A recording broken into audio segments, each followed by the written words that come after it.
Hey everyone, I'm back. I really don't have anything to say for this introduction. So with that being said, let's just get started. And because I have really nothing to say, this might be a short video.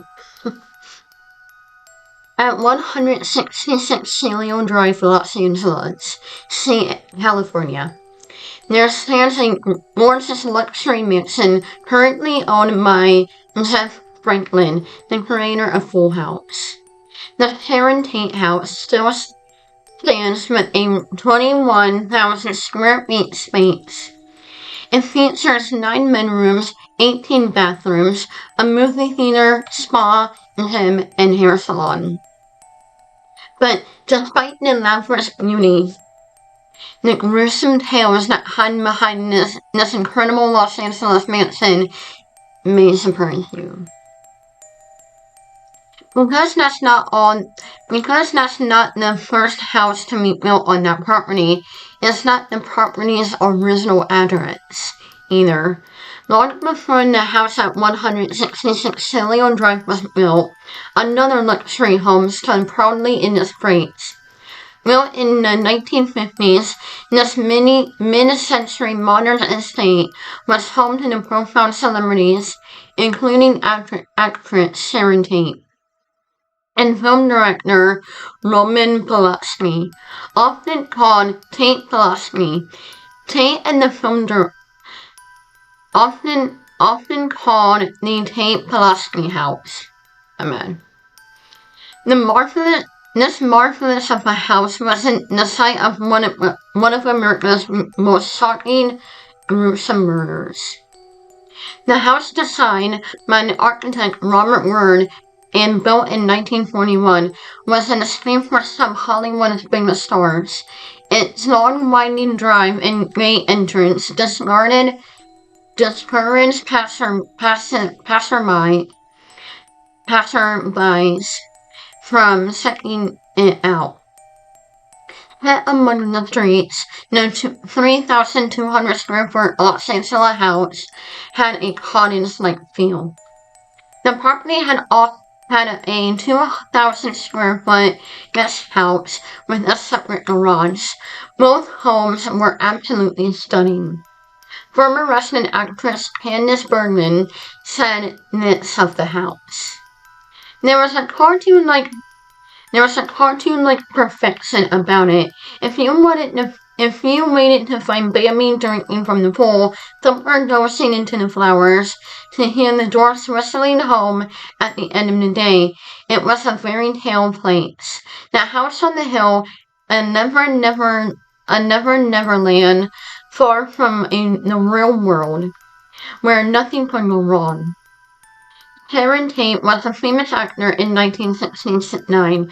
At the time of her death, she was quickly gaining popularity, having won a Golden Globe the previous year. You can still see her films like Valley of the Dolls and Fearless Vampire Killers. Her filmography is ironically made for mostly horrors and thriller titles, but she never expected to live a horror movie in real life. Sharon and her husband, famous director Roman Polanski, moved into the house in February of 1969. They were expecting their first child shortly after moving into the house, making Sharon 8.5 months pregnant at the time of the murders. On the night of August 8, 1969, Roman Polanski was out of the house working in Europe. To keep Sharon company, Polanski's friend, Woskowski Freslawi, if I pronounced that wrong, but I'm pretty sure I did, I apologize, was staying at the house along with his girlfriend Abigail Foyler. Polanski was prolific writer, while Foyler was a hairstylist to the Foyler coffee fortune. Sharon's friend celebrity hairstylist James Hermine were also present in the house. Shortly before the murder, took place, Stephen Parent was visiting the estate's caretaker who lived in the guest house on the property. Parent only was 18 years old at the time. On August 8th, Charles Manson ordered 4 members of his family to go to 150 Celilo Drive to kill everyone there. As gruesome as he can, so Charles texts Will Watson, Susan Atkins, Patricia Kowalski, and Linda Caspian drove to the property under his direction. When the 4 members of the family arrived at the property, Watson first climbed on the telephone pole and cut the phone line to the house. After they had made their way onto the property, headlights began approaching the group. Watson told the others to hide in the bushes while he killed the driver of the car. The driver was 18-year-old Stephen Parent. The group entered the home, leaving Caspian outside to keep watch. They first found Kowalski kicking him in the head before rounding up the other occupants and bringing them to the living room. There, the murders began, tying Sharon and her friend Jay Sturman together. Sturman was quite vocal about their rough handling of the very pregnant Sharon. He was shot and then stabbed 7 times. Cyrus Kowalski and Foiler both managed to escape temporarily, but quickly tackled and taken out. Sharon was stabbed 16 times and was hung with Sturman. Before they left, the murderers used Sarah's blood to write "Ping" on the front door. Allegedly, Charles Manson ordered the murderer to ignite a race of what's called Helter Skelter. His diabolical plan involved blaming these murders on other actions of African American people, but that may not be the only reason why Manson targeted 158 Celilo Drive. Terry Metzler was a famous music producer who produced 1960s beats and surf music. He is known as a co-writer for the famous Beach Boys hit Komodo. Meltzer and his girlfriend Candace Bergman were previous residents of the Sharon Tate murder house. But what did Meltzer do to provoke Manson's ire? That's the things. While ex-convict turned into the cult leader, Charles Manson actually was an inspired singer. He began looking for recording contract when 2 of his fellow members, Ella Jo Bailey and Tate murder participant Patricia Kowalski, met the Beach Boys co-founder Dennis Willen in 1968. Well, the woman told Dennis Wilson of the spiritual guru Charles Manson, and Wilson became an enamored. This brought the two social circles, the Manson family and the music production industry, in contact with each other. Metzler began inviting Manson to parties at his and his girlfriend. What? No. What?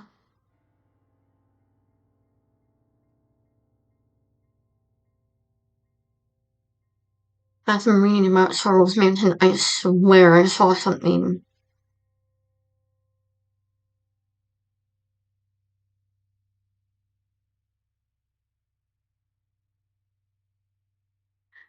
Oh, and before I continue, I might end up putting a warning on this video, because during my research for this one, I highly forgotten how bad and bloody and gruesome these murders were. I mean, I wasn't around for it. I just saw clips and stuff and read it online, and it was bad. I please let me know if y'all saw a tall white mist behind me.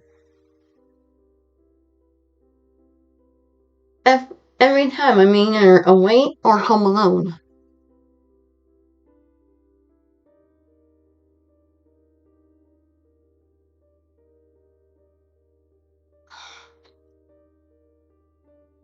Girlfriend threw at their estate. Then in 1969, Mercer visited the mansion at his home at Chapin Ranch to audition him. Marco later told the police that he wanted to leave as soon as he arrived at the ranch. He felt there was no talent, so he refused to give the contract to Manson. Later, he cut ties. Manson continued to search for Meltzer, even showing up at the 150 Celilo Drive residence several times looking for him. Some speculate that Manson was trying to imitate Meltzer to intimidate Meltzer with the murders. Whether or not that was Manson's intention, its tenants, visitors, and others have stated that while at the home doesn't have otherworldly entities that interact with the living, the home itself is haunted. The home's electrical system go haywire. The energy that remains from the murders hangs over the home like ancient trees in the yard. There's palpable darkness on the property, and some visitors report a shadow after the home was initially demolished. If the home was initially demolished, why did I see it on Paranormal Witness? Unless it was demolished after that was recorded. Because I saw it on Paranormal Witness, which is another reason how I know about this. And it was a big house. Sorry, I'm playing with a makeup brush. I don't know why. Maybe because I just saw that shadow and it's kind of freaking me out a little bit. I'll have to leave that area unblurred.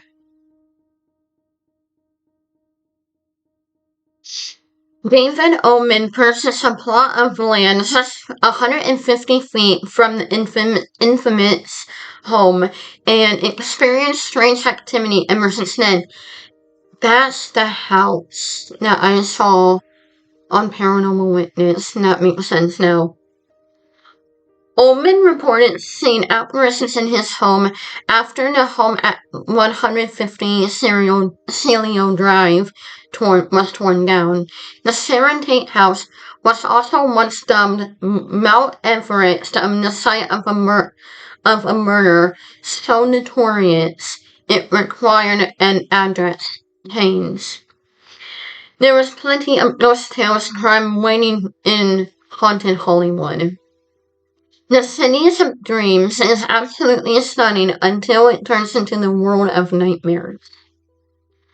But that's the kind of thing right up our alley, really.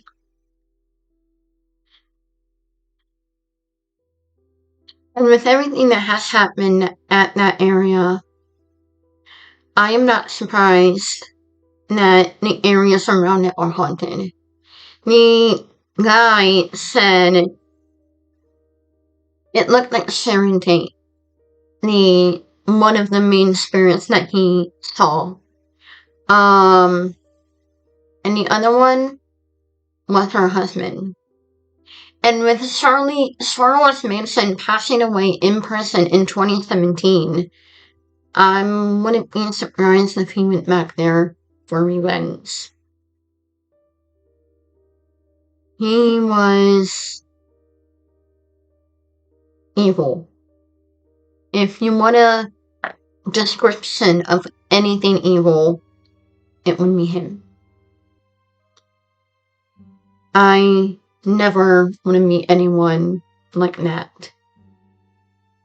And if I feel like I have, I'm calling the police.